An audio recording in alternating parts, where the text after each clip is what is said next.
Bonjour à tous. Alors, merci Hachem, on va continuer encore le shiur du grand Rav d'Israël, le Rav Israël Yosef Shlita, de ce mot de Shabbat. Il a continué sur les 3 semaines, lesquelles donc on sait très bien qu'on a des dinim de Havelut, des lois donc de deuil durant ces 3 semaines-là. Il y a écrit comme ça dans le verset, dans Echa, dans le chapitre 1, verset 3. Il y a écrit comme ça, je vous lis directement le verset en français. Yehuda est allé en exil, accablé par la misère et une autre servitude, il demeure parmi les nations sans trouver de repos. Ses persécuteurs, tous ensemble, l'ont atteint dans les étroits défilés. Le Mefarshim m'explique c'est quoi les étroits défilés. Donc on parle ici donc du Chorban Bet Hamikdash, etc. C'est quoi ces étroits défilés? Midrash explique c'est Ben Hametzarim. C'est quoi Ben Hametzarim? Les étroits défilés. Ben Hametzarim, donc c'est entre la période donc le commencement de l'annexation de Yerushalayim jusqu'à la destruction du Bet Hamikdash. Entre-temps, il y a eu des tragédies, des malheurs, des massacres sur le peuple juif. Des centaines de milliers de juifs ont été massacrés, des mares de sang donc de partout, comme on connaît tous les histoires. Et donc pendant ces périodes-là, depuis le 17 Tammuz jusqu'à Tisha B'Av, c'est ce qu'on appelle donc Ben Hametzarim. D'ailleurs, il y a écrit comme ça dans Yirmiyahu. Dans Yirmiyahu, il y a écrit comme ça, donc c'est la période du Bet Hamikdash, aussi la destruction. Je vous lis aussi en français le verset, donc chapitre 1, verset 11. La parole d'Hachem me fut adressée en ces termes. Que vois-tu, Yirmiyahu?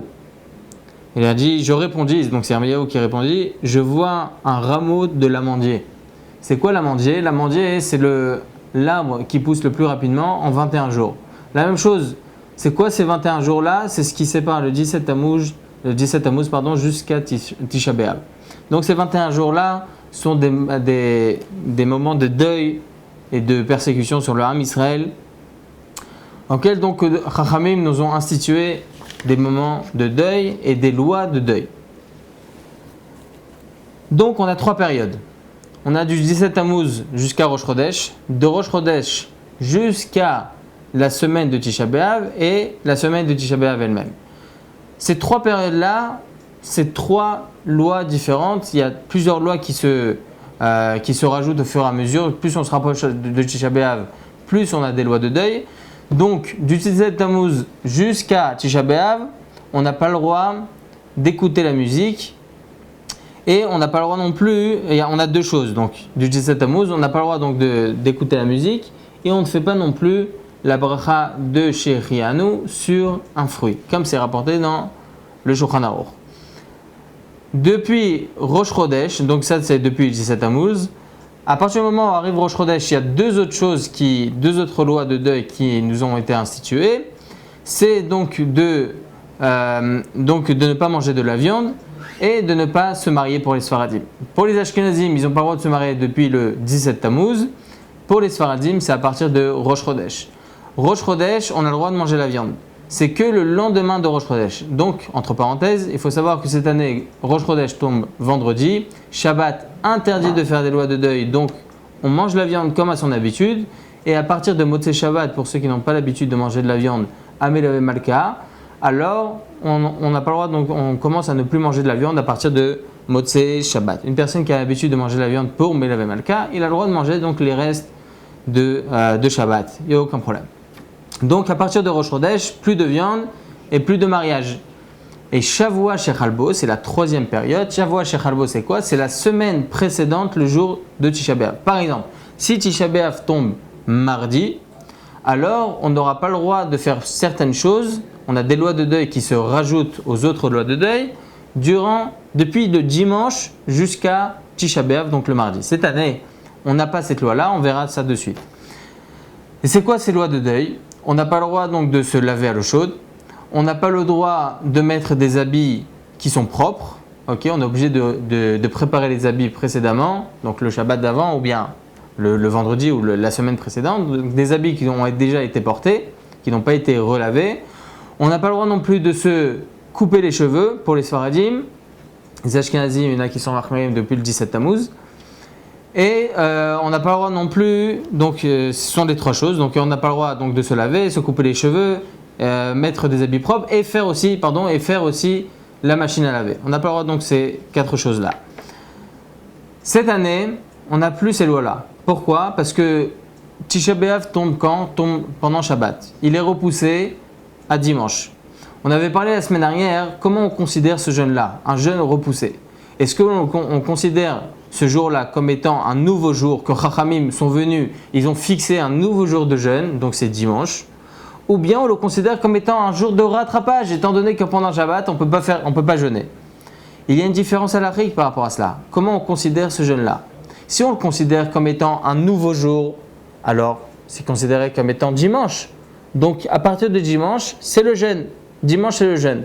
Donc on n'a pas de semaine qui précède ce jeûne-là. Dimanche, c'est le premier jour de la semaine. Si on le considère par contre comme étant un rattrapage, alors oui, Shabbat c'était le jeûne, mais forcément on ne peut pas jeûner pendant Shabbat, on le rattrape à dimanche. Mais Shabbat, en fin de compte, c'était Tisha B'Av. Donc toute la semaine qui a précédé depuis le dimanche, on a la semaine de Shavua Shechalbo, c'est ce qu'on appelle Shavua Shechalbo. Donc on a les lois et coutumes de deuil de Shavua Shechalbo, comme on avait dit, selon la période donc, de Shavua Shechalbo. Marloquette entre le Shulchan Aruch et le Rama. Le Shulchan Aruch a été posé avec la halakha que c'est considéré comme étant un nouveau jour que Chachamim sont venus et ont institué en tant que jeûne, étant donné que le jour du Shabbat on ne peut pas jeûner, donc ils ont institué un nouveau jour, c'est le 10 Av. Donc, en l'occurrence, on n'a plus les lois donc de Shavua Shechalbo. Donc on aura le droit de se laver à l'eau chaude, on aura le droit de se couper les cheveux, on aura le droit donc de mettre des habits propres et on aura le droit donc de faire la machine à laver. Très bien. Pour les Ashkenazim, c'est différent. Le Rama, il a été posé avec la halakha, comme le Smag, qui lui, Choshesh, il dit que non, on ne peut pas, on considère ce jeûne-là comme étant un jour de rattrapage. Donc automatiquement, toute la semaine qui précède, donc depuis le dimanche, les Ashkenazim ont toutes les lois donc de Shavua Shechalbo. Le Shulchan Aruch n'était pas posé comme ça la halakha. Il s'est tenu sur plusieurs Rishonim. Il y a le Ritva, le Ran, le Got Maimoniot, le Kolbo. Donc la plupart des Rishonim sont posés comme ça la halakha. Que ce jour-là, donc le dimanche, le jour donc du jeûne qui a été repoussé, il est plus considéré que toute la semaine qui précède n'est plus considéré comme étant Shavua Shechalbo. Donc le Shulchan Aruch il se tient sur la plupart des Rishonim. Lui, le Rama, il a été mahmir par rapport à un seul Rishon qui est le Smag. Voilà, donc pour les Sfaradim, il n'y a pas Shavua Shechalbo. Pour les Ashkenazim, il y a Shavua Shechalbo. Il faut savoir que pour les Ashkenazim, c'est intéressant que même s'ils ont Shavua Shechalbo, donc ils n'ont pas le droit de se laver, c'est uniquement à l'eau chaude. Il faut savoir qu'il y a un Mordechai. Nous, on dit Mordechai chez les Sfaradim, Mordechai chez les Ashkenazim. On a un Mordechai qui nous dit, donc c'est un Rishon, ok? Lui, il disait que on a l'habitude, c'est un Ashkenaz pourtant, on a l'habitude que les gens, durant Shavua Shechalbo, aillent se baigner dans les fleuves. Les fleuves, c'est pas de l'eau chaude, ce sont des eaux tièdes, des eaux froides. Donc selon lui, selon le Mordechai, il n'y a pas de issour de se laver durant Shavua Shechalbo à l'eau froide. Ok, c'est pour ça que même pour les Ashkenazim, ils auront le droit donc de se laver à l'eau froide. Surtout, on voit les Achronim, le poskim Achronim, même Ashkenaz, qui pensent que s'il fait vraiment chaud, etc., on peut être Mekel, ils peuvent être Mekel et se laver donc à l'eau froide. Durant cette période-là de Ben HaMetzarim, il y a aussi quelque chose de très important, c'est les sakana, le danger. Il faut savoir que durant cette période-là, ce sont des périodes, comme on a dit, de tragédie, de malheur pour le Ham Israël. Et on voit chez Merachem, tous les ans, on entend des choses, il y a des guerres, des trucs, etc. Il faut faire attention pendant ces périodes-là. Il faut savoir que Chachamim, nos sages, ont institué certaines choses durant cette période-là de Ben HaMetzarim, donc de ne pas se promener seul à partir d'une certaine heure, etc., etc. Bon, là-bas, ça parle à l'extérieur de la ville, pas dans la ville même, à l'extérieur de la ville. Donc, mais quand bien même, durant cette période-là, nous avons un mauvais esprit qui tourne autour de nous, que Chaz Shalom, qui peut mettre en danger la personne. C'est pour cela que même s'il y a des choses que Chachamim n'ont pas instituées, comme par exemple partir à la mer, partir à la piscine. Il y en a plein, il y a beaucoup de polémiques à ce sujet. Est-ce que Chachamim, ils ont institué c'est interdit ou pas? Il faut savoir que Chachamim n'ont pas institué cet interdit. Il n'y a pas d'interdit d'aller à la mer durant cette période. Mais on entend des malheurs. C'est une métier où tous les ans, à Shem Merachem, on entend des choses. Donc faire attention. C'est vrai qu'il n'y a pas d'interdit à Valiesh Leimana. Il faut essayer d'être vigilant, de ne pas, si on peut ne pas aller à la mer, ne pas aller à la piscine, pourquoi pas? Pourquoi se mettre à Shalom, ça fait que sakana, on peut être danger. Donc il faut faire attention à ces choses-là. Même s'il n'y a pas d'interdit, essayons d'éviter, Chaz Shalom, le malheur. Il faut savoir d'ailleurs que la vie, le grand Rav Israël, le Rav Israël Yosef a parlé de ça. Chaque moment de notre vie est important.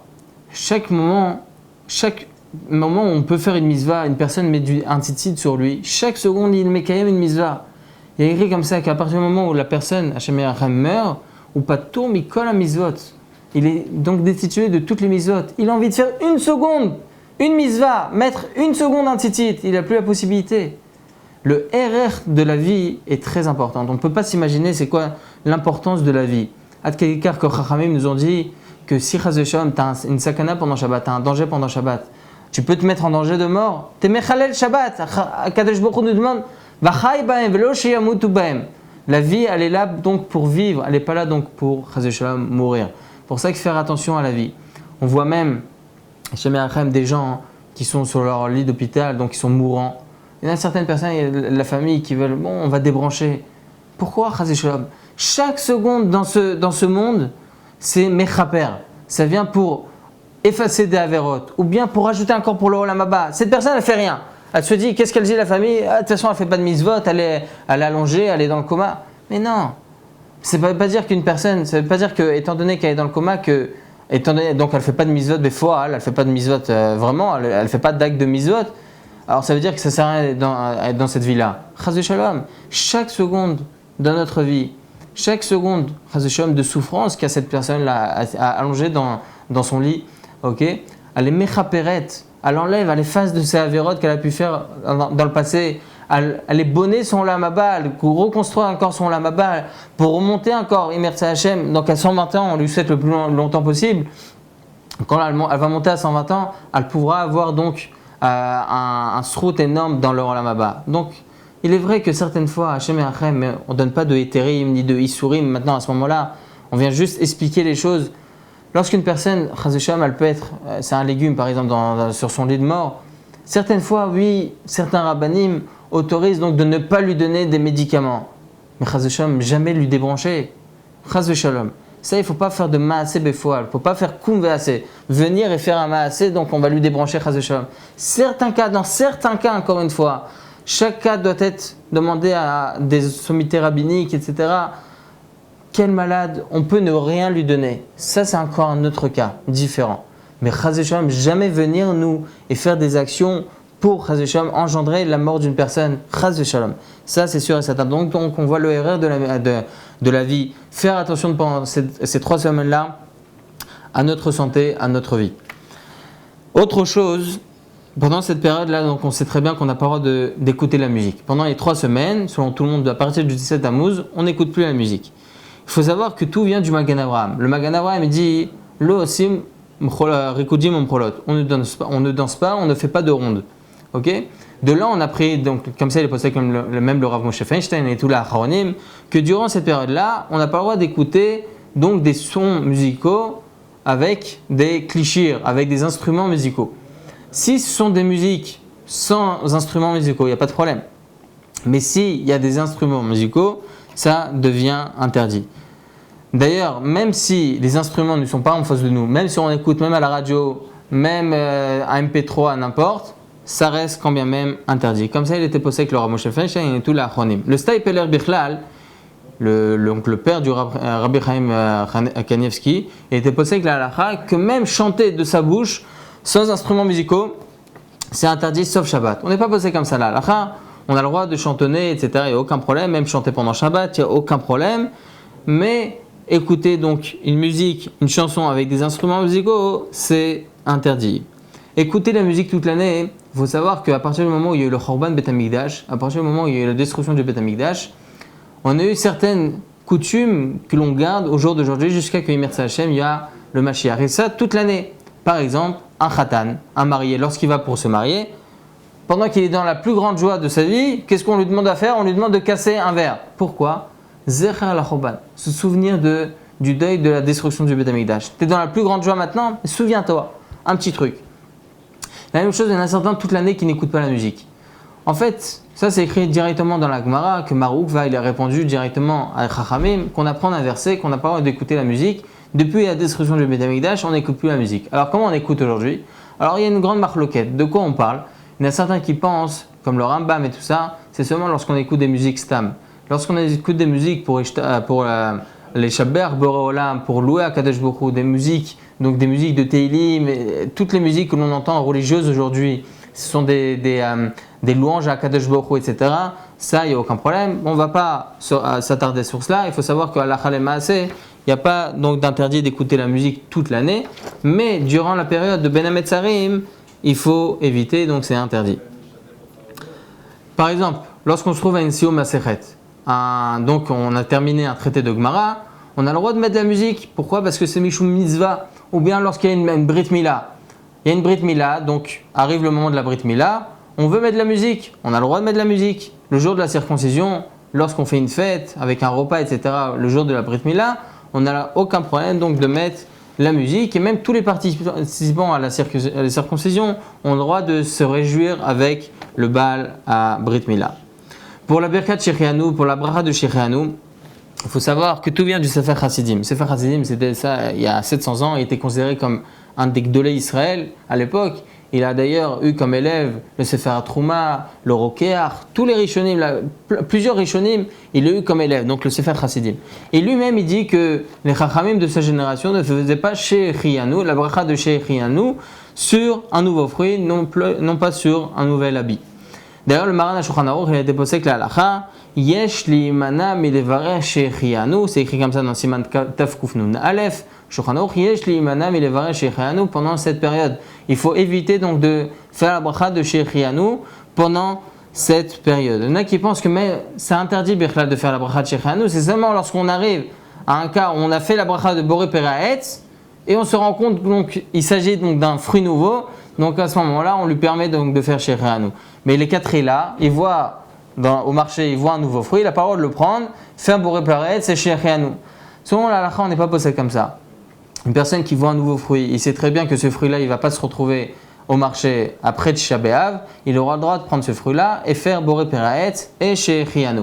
Maintenant, il est évident que s'il peut le garder pour Shabbat, c'est préférable. Pour quelle raison? Le Mahari nous dit Mizvah Sheba Liatra Al Tachmitzena, c'est-à-dire qu'une Mizvah qui te vient maintenant, ne la laisse pas de côté. Ok? C'est pour cela qu'on est posé avec la halakha que pour Shechianu, on aura le droit donc de faire la bracha de Shechianu si on trouve un nouveau fruit. Donc à la Maaseh, on a dit qu'on n'a pas le droit d'écouter de la musique lorsqu'on se trouve pendant les mitzvot, comme par exemple si au Masechet, ou bien bar mitzvah, on a une bar mitzvah pendant la période, c'est le jour de la bar mitzvah, ou bien une brit mila, on a le droit d'écouter la musique. La bracha de Shechianu, les quatre là, est évident que si on peut garder pour Shabbat ce fruit-là, alors c'est beaucoup mieux.